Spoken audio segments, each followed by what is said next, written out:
კეთილი მეზღაბრე. სამი გოჭი. იყო და არა იყო რა? იყო სამი გოჭი. ნიფნიფი, ნაფნაფი და ნუფნუფი. ნიფნიფს ყოველთვის ლურჯი ქუდი ეხურა.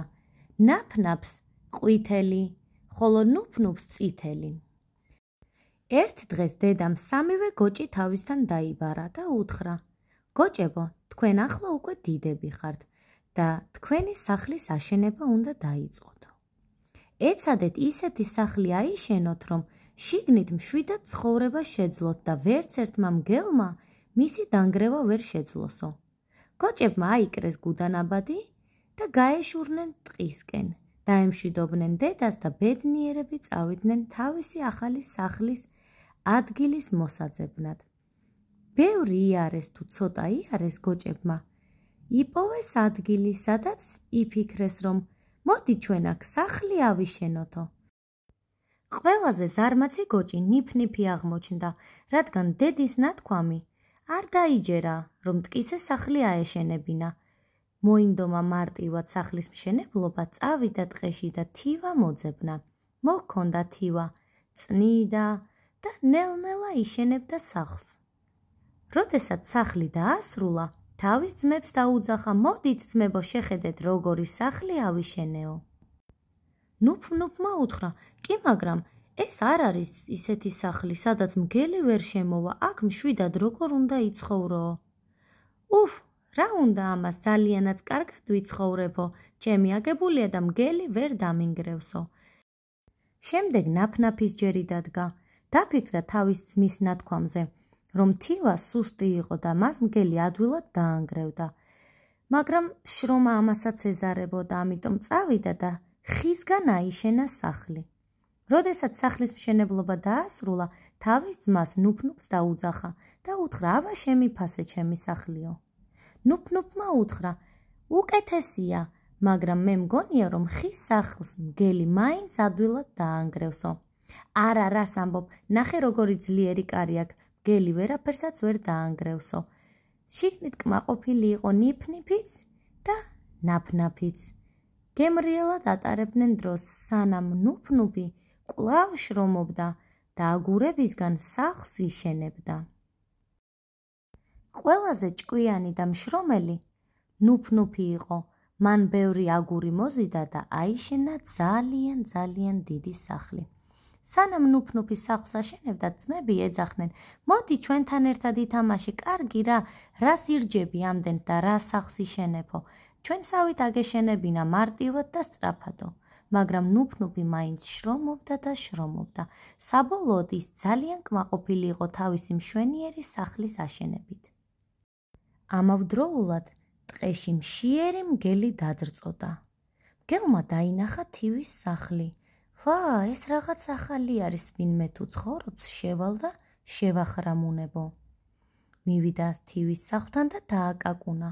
კაკუ, კაკუ. შიგნით კბილად ჩაძინებულ ნიფნიფს გაეღვიძა და უსმენდა: ნუ თუ მგელია კარზეო. მგელი კი ეძახდა: გამიღე ეხლავე კარებიო. არაფერსაც არ გაგიღებ, უთხრა ნიფნიფმა. შემდეგ კი მგელმა სული შეუბერა სახლს და მართლაც დაანგრია. შეშინებული ნიფნიფი გაიქცა ნაფნაფთან. მგელს ეცინებოდა და მიყვებოდა, უთხრა, რომ მოვალ და მანდაც დაგინგრევ მაგ სახლს და შეგსანსლავთ ორივესო. ნიფნიფი შევარდა ნაფნაფთან სახლში და შეშინებულმა უთხრა: ნაფნაფ, მშიერი მგელი მოდის და ჩემი სახლი დაამტვრია. ეხლა კი შენთან მოდის და ჩვენი შეჭმა უნდაო. მშიერი მგელი მივიდა ნაფნაფის სახლთან, დაუკაკუნა კარზე და უთხრა: ახლავე გამიღეთ კარები, თორემ სულს შევუბერავ და ამ სახლსაც ნაცარ ტუტად ვაქცევო. ნაფნაფმა უთხრა: ჩემი სახლი ხისგან არის გაკეთებული და ვერაფერსაც ვერ დაანგრევო. მაგრამ მგელმა ძლიერად შეუბერა სული, ოდნავ გაუჭირდა, მაგრამ მაინც შეძლო მისი დანგრევა. შემდეგ ნიფნიფი და ნაფნაფი ნუფნუფის სახლისკენ გაეშურნენ. მისი ბოლო იმედი მათი ძმა იყო, რომელმაც აგურისგან ააშენა სახლი. მივიდნენ და უთხრეს: დამშეული მგელი მოგზევს, ჩვენ ორივე სახლი დაგვინგრია, ეხლა აქაც მოვა და ჩვენ ყველა სამივეს შეგვჭამსო. ნუფნუფმა თქვა, ვერაფერსაც ვერ დაგვაკლებსო, რადგან ჩემი სახლი აგურისგან არის აშენებულიო.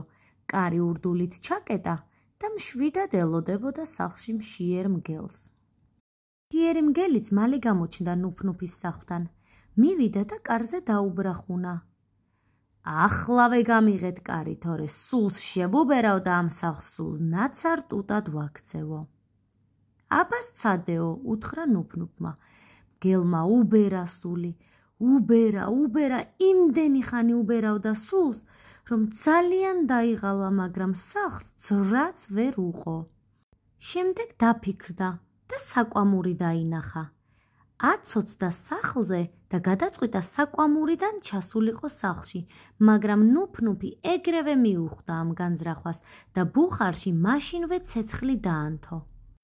შემდეგ წყალი შემოდო ცეცხლზე და დაელოდა მგლის ჩამოძრომას. მგელიც მიიპარებოდა საკვამურში.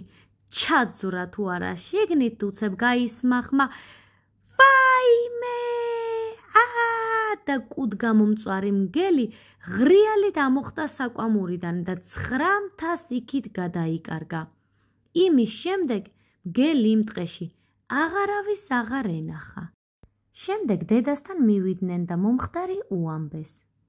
დედას გაუხარდა, რომ თუნდაც ძმებმა თავის შეცდომაზე ისწავლეს და მიხვდნენ, რომ შრომის გარეშე და სიზარმაცით ვერაფერი ვერ გამოვიდოდა.